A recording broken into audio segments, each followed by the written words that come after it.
This is my podcast where I deep dive into matters surrounding HR tech and the future of work. I was a former HR serial entrepreneur and write extensively about the future of work on my blog. You may know me better through the Singapore HR Tech Market Map that I created in 2017. In this podcast, I speak with the people who are enabling the future of work. From mindfulness coach to employee engagement platform, they are all helping companies to better navigate rising work and business demands. I'm hoping that sharing in this podcast will help you better prepare yourself and your business for what the future of work may bring. My guest today is Bjorn Lee, the founder and CEO of Mind5, a corporate mental wellness company. Previously, Bjorn served as the head of product innovation at Zopim in 2014. Prior to Zopim, Bjorn was co-founder of Stickery, an educational games startup in San Francisco that was funded by Google Ventures. Bjorn, thank you for coming onto the show. Hey, Adrian. Thanks for having me. I'm really excited to be speaking with you today because we are going to be speaking about mental wellness as well as meditation. And for the audience who have been following me for the longest time, they would remember when I first restarted my podcast, which of course I'm in season 2 right now, longest season 2 ever. My first guest was actually a meditation coach. And for your information, your episode would be the final episode of my season 2. Oh, so wow. I think it is No quite pressure, a huh? coincidence. No pressure. Yeah, but I just find that it's quite interesting and coincidental that my first and my last episode would actually be around mental wellness. And it's something that I hold close to my heart because I've been practicing a fair bit of it. But then today, the spotlight is on you. But before we begin, perhaps you could start by sharing with the audience a bit about your background. My first meditation experience came in 2011 at a Vipassana retreat in northern India. This is Karnal, the town of Karnal, I think, in Haryana state, if I actually get my facts right. And I think the story of how I got there one Christmas, I actually went there over Christmas and New Year's in 2011, was because I had been experiencing multiple health scares in the 2 years leading up to that. I was having intermittent chest pains that actually kept me really breathless, lasted only 1 or 2 seconds, but they just radiate across my chest area, both the left and the right. At first, I thought it was heart attack, but I realized that it was too short, and I did my best Googling, put my best Googling skills to use, and realized it wasn't. But I got worried. I insisted that he send me to a cardiologist, but he ran multiple scans, chest X-rays, and put me on the treadmill to run, and finally told me that it was all about my elevated stress levels and my poor mental health at that point of time. And to be fair, I was working very long hours managing my startup. My team was split between Singapore and the US. And so I was running very crazy hours. I was working 16, 17 hours per day, maybe even on weekends as well, most weekends. And so that led me to him. He told me that I should go speak to a psychiatrist. This is 2011, 10 years before today. And my first instinct was, hell no. I'm not going to see a psychiatrist. I don't want any medication. And he tried to educate me through the process because he knew that I had this stigma, which many people in Asia have as well. And he wanted me to see a psychologist. Again, I refused to do that because I think for the Singaporeans among your audience, the stigma of Woodbridge Hospital is real. And so I told him that I don't want to go anywhere to Woodbridge Hospital or the rebranded Institute of Mental Health as well. I told him to think about it, of course.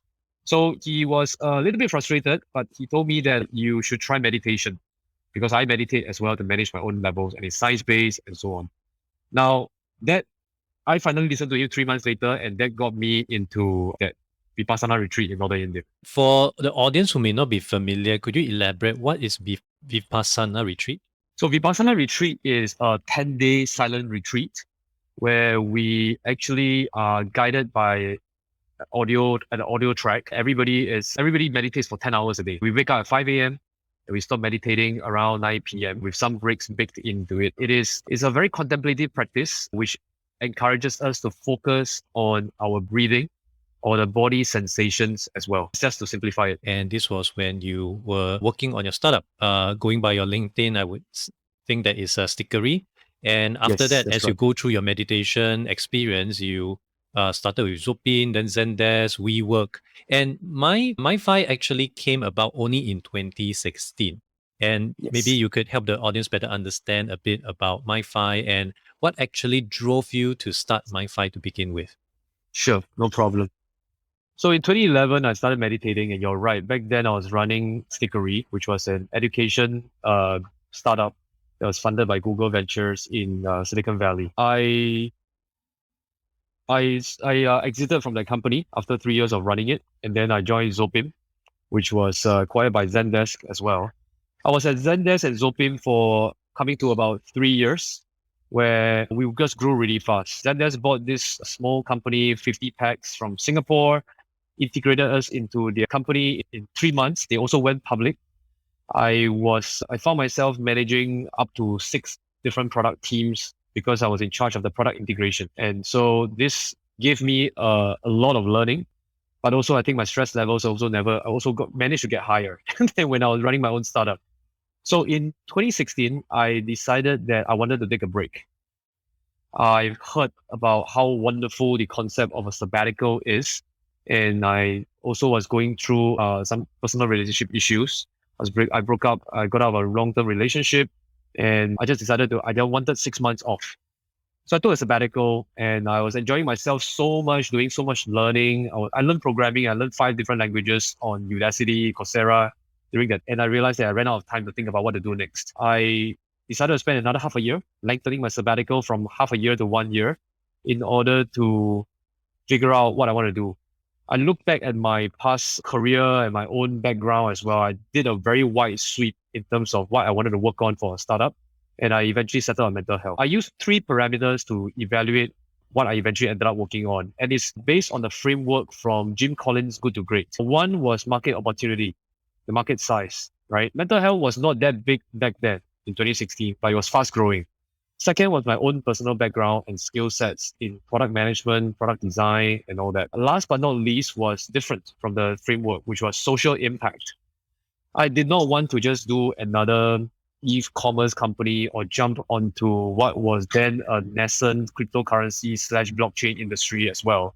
I wanted to, build something that was going to be useful, that I found personally useful, and solve literally my own pain points because I had suffered from chest pains.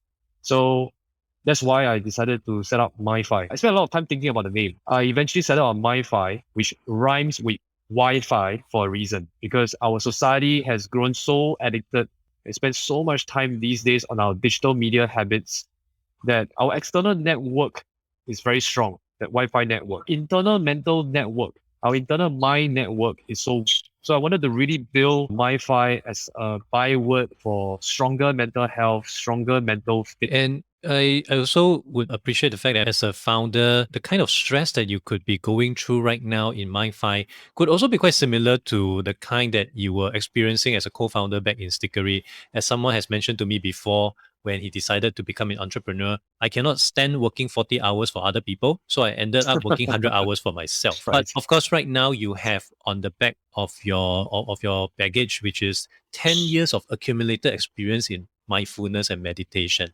How has that helped you to become a more balanced co-founder or balanced founder, even though you're still in the Yeah, that's a very good question as well, because you're definitely right. I got out of a startup despite the very high stress levels. I still enjoyed it. I spent some years in corporate in a much bigger company. And now at MyFi, I would say that I am slightly more prepared with 10 years of practice behind me, but it's never enough. I constantly learn from my friends in the mindfulness, the mental health space as well, my advisors in clinical psychology, sports psychology, and all that. And I feel that I go back to a framework I really like about mental health and well-being, and it's from the World Health Organization, right? It has 5 factors: physical, mental, emotional, social, and spiritual. The last one, spiritual, is really interesting. It's the sense of purpose and drive. What really keeps me alive working in a startup compared to a corporate is that sense of ownership over and strong belief in what you're trying to change. There's some aspect of the world that you are trying to change that forces entrepreneurs and founders to strike out on their own and take on such a roller coaster of emotions and in the startup life. You have done that before multiple times, and I think you know what I'm talking about as well. What keeps me going really is this, right? And I'll be honest with you, throughout my entire journey starting out MyFi as well, mental health was very difficult to take off in Asia, especially before the pandemic. I've lasted till now, and but as I shared on my LinkedIn as well, I've thought about quitting multiple times, right? I had to make some like hard decisions. Like I rejected investor money when they were ready to give me the first few years of my business. There were some I go through like a lot of emotional distress, questioning myself, imposter syndrome, second guessing my own decisions as well. And what kept me going usually was different types of therapy, right? I've tried cognitive behavioral therapy, and if you're interested as well, another type of therapy is acceptance and commitment therapy, which is actually a fast growing field. And long story short is that I assess myself and I project myself into the future, and I ask myself, if I stop working on this startup, how will I feel? I'll feel happy for maybe the first month, definitely. That's the peak of happiness. After 1 year, yeah, maybe. In my second year, I'll regret that I did not persist on this startup. And 3 years, 5 years, I project all the way to my deathbed and be like, screw this. I think I enjoy what I'm doing. Because if I wasn't studying MindFi, I'll tell you some of my other options was to actually take a PhD in neuroscience. I love neuroscience. I love understanding the secrets of the brain, of our human brain, how it works, how you hack our brains to be more resilient, to be stronger. So I'm all in. I really love the entire space, and I'm so happy to be working on a startup, working with like researchers, partners, and even customers who are keen to take this to their workforces. What is your current personal meditation practice like? Sure, I knew you were going to ask that at some point.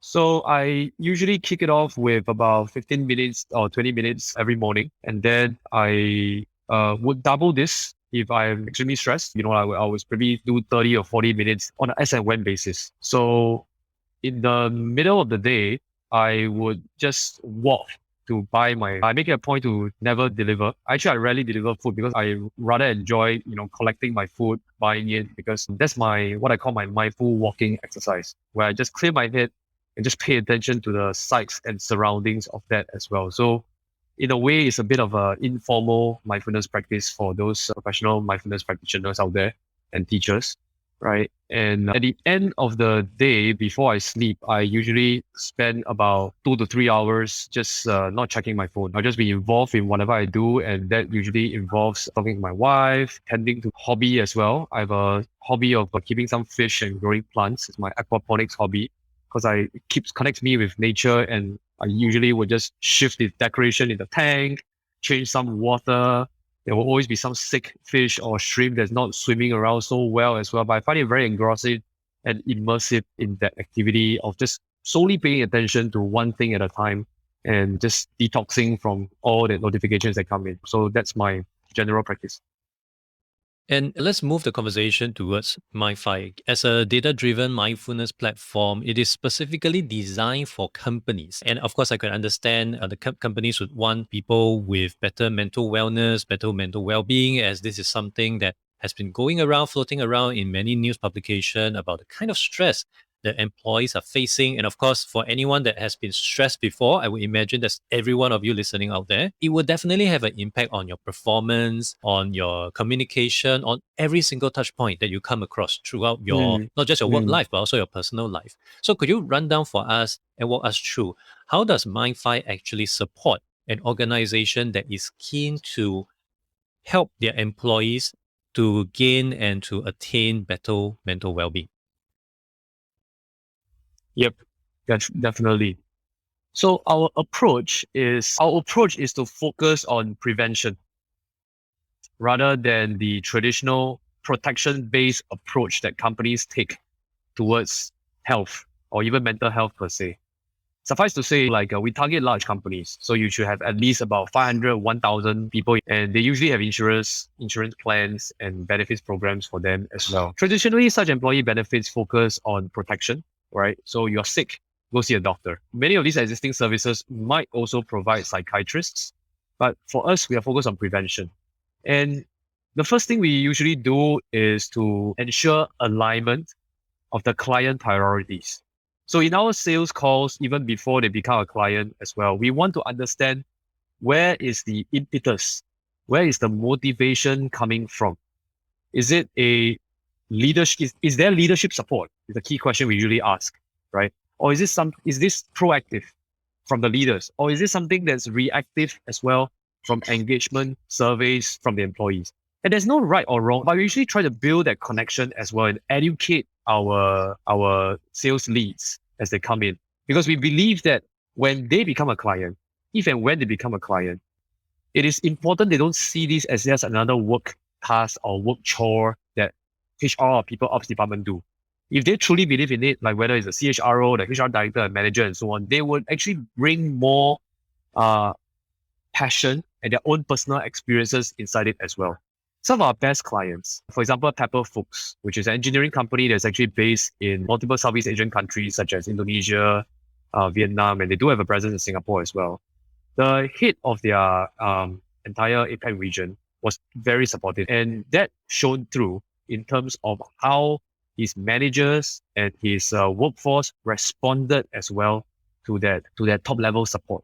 And we find that to be a common theme across our more successful customers versus our less successful customers as well, because it radiates down. Once you have top level support, your middle level management begin to be more receptive and introduce some of these exercises they learn from our app into their meetings and their practices and the way they interact as well. It also leads on to training opportunities. For example, we have trained our clients in things like mental health first aid, or teaching them how to be a well-being champion in the office, in their workplace, or even at home as well, since many people work from home these days. And last but not least is when you have that explicit support from figures of authority in the workplace, you then empower bottom-up responses, bottom-up participation, right? Your rank and file, your fresh graduates, your junior staff as well, because make a community real. So in some way, it's borrow a planting analogy as well. You have to plant the seeds with leaders, and only then can 1,000 flowers bloom in the form of the rest of the team, the junior staff and entry-level staff, and the rest of the organization reciprocating for a truly organic culture that prioritizes mental health. Especially for the senior leaders who may be quite skeptical about all this, there's actually a calculator on MyFi website where you can put in the number of employees at your workplace, and there's a calculator that will tell you, for example, if you have 50 employees and 6 of them are actually facing unmanageable stress, that actually translates to an annual cost to your company around $500,000. So this is calculated based on research of APAC workplaces. Can we discuss more about that, more on the research that you managed to retrieve from this? And of course, how does this actually truly create the kind of impact that companies should be paying attention to? Yeah, that's a great question. So with regards to the formula behind this calculator, I would say that the inspiration for this calculator came from one of my advisors at Duke University. Professor Ruth Oliver was formerly at Duke University. She led a 2-year study in mental health at Aetna Insurance Company in the US. She managed to visit Singapore, and we actually talked about how they managed to quantify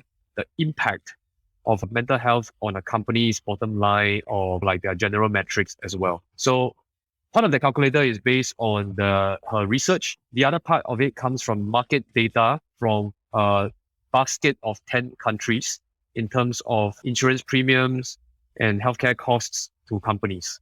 Right, so that's the formula that we actually use as well. Now, this obviously is very interesting to a lot of companies out there today. They are trying to justify why they should invest in a mental health program in the long term. I think there's a lot of short-term interest, and the danger here is that among my industry is that we worry whether companies will decide that this is a fad. Right, but we know that it's not a fad because in the US, mental health has companies that invest in mental health has actually seen a lot of reduction in their healthcare costs. Right, the premiums that they pay to the companies on behalf of their employees. That's one. Second is productivity gains as well, and some of the most common metrics with regards to productivity is, and I'm sure you're well aware, Adrian, is around absenteeism and presenteeism. Because you can have somebody who is taking leave and have multiple sick days. That's absenteeism. Should they be more motivated?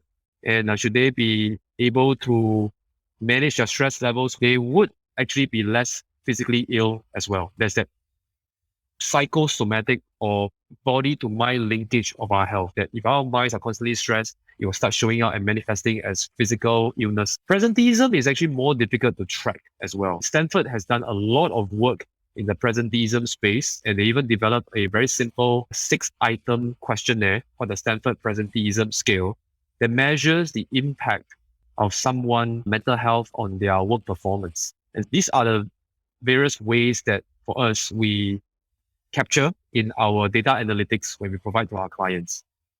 And for employees that would be given this solution, do understand it comes in the form of a phone app. I know it's a bit hard to showcase to people right now because we are in a podcast, audio only. But could you just walk us through, as an employee, as a first-time user, what would he or she be seeing when they log into MiFi for the first time?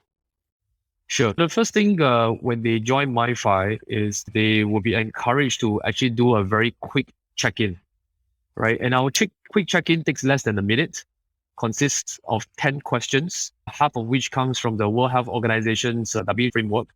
We assess 5 factors of the other 5 questions usually rotate around presenteeism or productivity as well. And so it evolves from month to month depending on what our client is interested in, whether it's about their productivity, whether it's about their presenteeism, whether it's about their motivation and all that. Once they have filled in this 1-minute assessment, they will then get a quick summary of where the well-being is with respect to the rest of our MiFi population, right? Or even with respect to the rest of the company as well. And after that, we give them the option to sync their wearable data, because when you add physical data to mental health data, which we have already from the 1-minute quiz, you're able to paint a very good picture. And last but not least, the third step is recommendation. We can then recommend you various short exercises and long multi-day programs in therapy, mindfulness, or breathing that you can do. So that in gist is the first 5 to 10-minute experience. Subsequently, if they are interested, they could also choose to book sessions with our therapists or counselors in their respective countries as well. What are some of the trends that you're seeing? I'm very certain a lot more companies, a lot more people will be more stressed up because of what is happening. But is that the case from the data that you're seeing from your end? Yeah, I would say that stress has always been there. Stress is not a bad thing. It can be a good thing as well. It's just that when we are subjected to too much of it, then it presents burnout and it really affects our health. In our data, what we have seen is that over the past 2 years, which is pretty much almost the length of our pandemic right now, which is still ongoing, we have seen the numbers just go up and stay high up as well, based on our WHO5 base metric. Because of this 5-factor issue, the emotional factor of our assessment, now just bear with me here because this can be a bit technical. Let me see whether there's a more simplified way to actually explain this. Okay, so from our data, right, across almost 100,000 members of our corporate user base, what we have seen is that stress levels have gone up by about 20 to 50% all across Asia. And what is really interesting as well is that the users who actually show that they have high levels of motivation, that they love their job or have high employee satisfaction, are the ones who can successfully bring their stress levels down over time through usage of our apps. Because they are more receptive towards growing their skills. So they will be more responsive towards some of our courses and webinars around resilience, about building compassion skills, self-compassion in their leadership skills as well. Those people who demonstrate higher spiritual well-being score, a sense of purpose in our scores, would generally see their stress levels drop faster than the rest as well. And I think this also relates to a broader trend, which is really popular in the field right now, called the Great Resignation, right? The Great Resignation is happening because there's a misalignment of working hours and workplace policies versus, say, a sense of alignment of personal passion with the organizational values. So I think this is really interesting going forward, because we've got to make sure that companies have to do more in order to explain why they exist and how their employees are a part of their future. Because otherwise, like, employees are just going to walk away and exercise their freedom to pick another job out there in this economy. For those in economies that are benefiting from the pandemic, of course. For companies out there that's listening and would be keen to explore some form of intervention to help their people better manage their employees' mental well-being, adopting MiFi, which definitely will be very useful, what are some of the other things or other baby steps that you believe they should start looking? Being more flexible on their leave policy is definitely actually very popular. I think in our feedback from some of our users as well, which are provided anonymously to us and not their staff and not their HR, is that they want more flexibility over off days, over leave as well, but generally more flexible working hours. And I think the employees are responding to this. Another important thing that's actually really key is around response time. With tools like Slack, or even the traditional tools of email, and of course, WhatsApp, Telegram, Facebook Messenger, and what have you not. Because people are working longer hours these days, they tend to be very downward spiral whereby people expect faster and faster response times.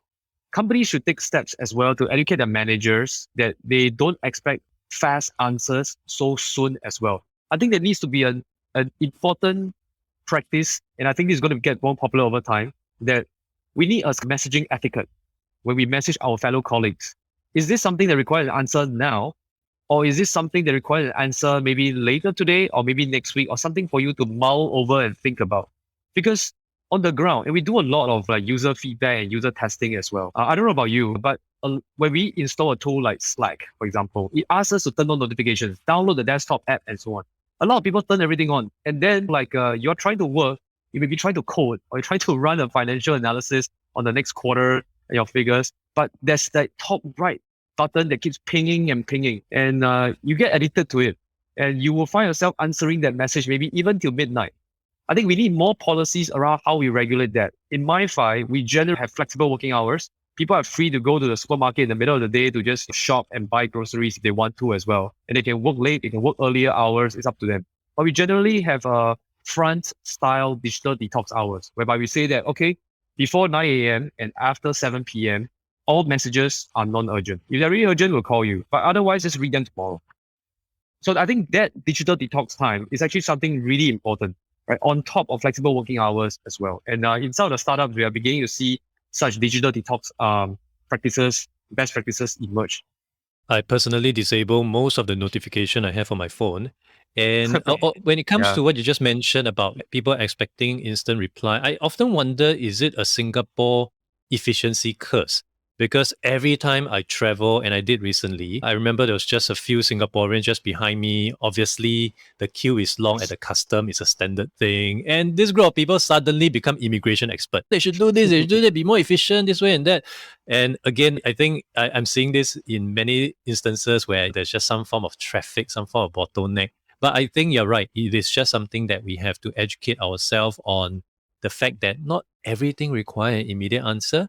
And I do hope that in the foreseeable future, we can actually take a system approach to it as well, because I do understand in countries like Germany, for example, your message will not even go through. You can send at 7 p.m. is fine, but the recipient will not receive. So that's one thing. And if you try to do that kind of thing in France, you will actually get fined. Yes, I think it's illegal.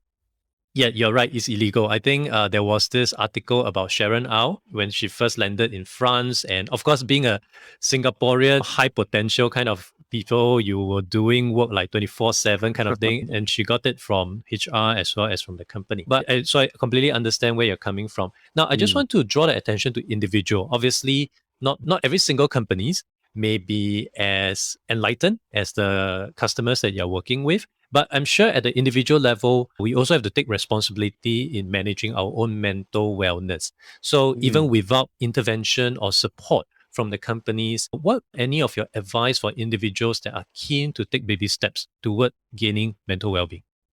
What I've noticed ever since I got into this space is that even though mental health seems to be a Western trend, right? The thing here is that here in Asia, here in Singapore, a lot of our very senior leaders have mental health routines as well. They're just not so open to sharing about it. Like many of them do meditate, they do practice Tai Chi, right? Which is actually very popular among the very senior leaders as well.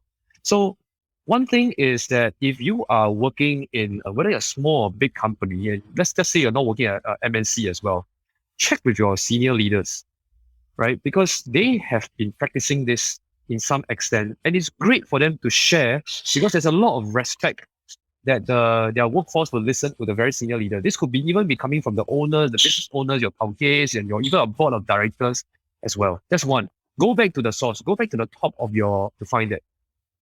Second as well is that there must be some level of ability to resist the low-hanging fruits.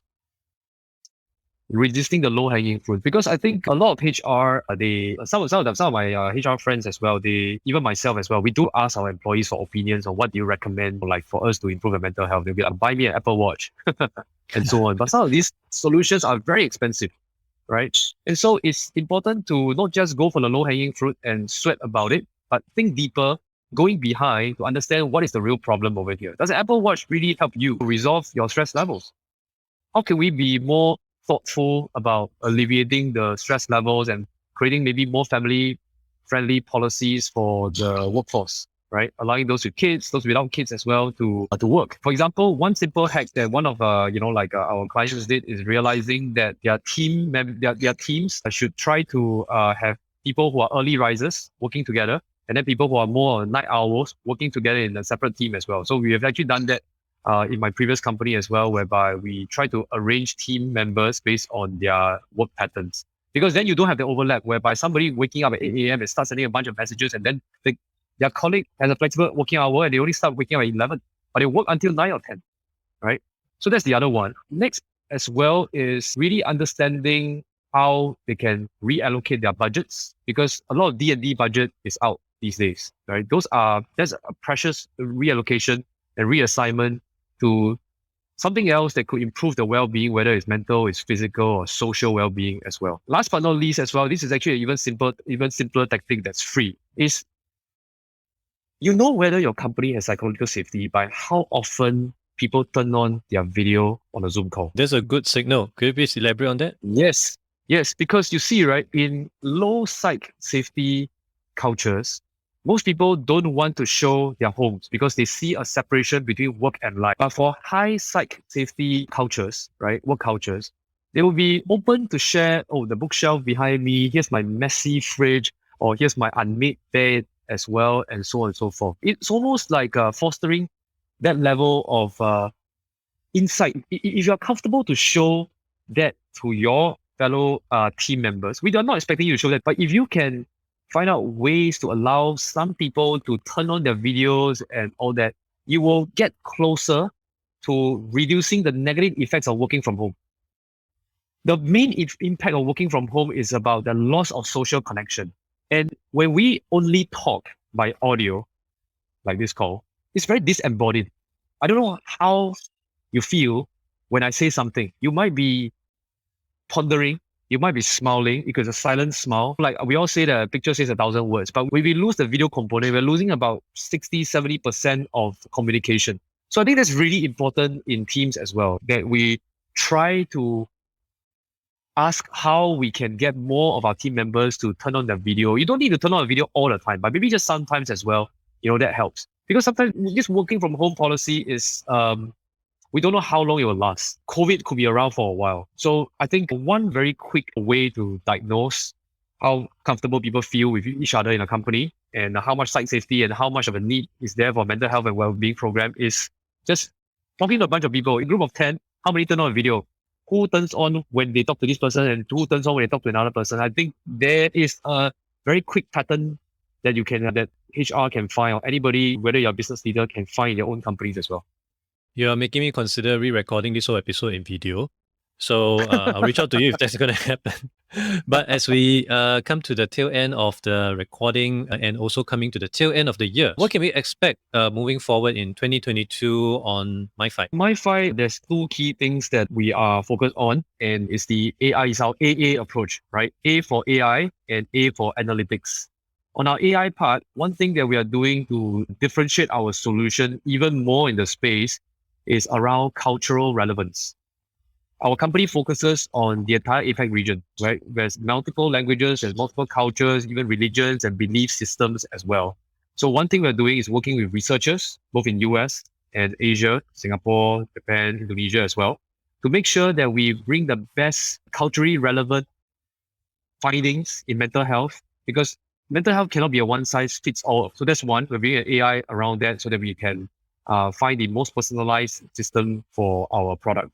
Second is around analytics. There's this growing appetite among our clients, among employers now to find that elusive ROI of investing in mental health and well-being programs, right?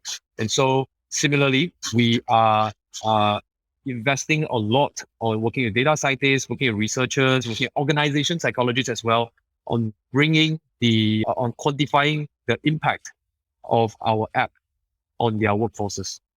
Before we end the show, can you let people know where can they find out more about MyFi? Sure, definitely. You all can check out www.myfi.co. It's .co, not .com, myfi.co, or you can connect with me on LinkedIn as well. Follow our page, MyFi, on LinkedIn as well. I'll add all this into the show notes. Bjorn, thank you so much for this conversation today. I really enjoyed speaking with you, and I think it's a great finale to my season 2 as well. Thank you so much. Thank you, Adrian, for having me, and all the best. And I look forward to more seasons from you to come. Thank you for listening to the podcast. You can refer to the show notes for links to more information about our guests and their businesses. If you enjoyed this podcast, it would be helpful to give a review on iTunes or follow me on Spotify. If you're using Overcast, please hit the star button under the episode. That will help get this episode and podcast out to more people who may find it useful. I'll see you in the next episode of The Agent Han Show.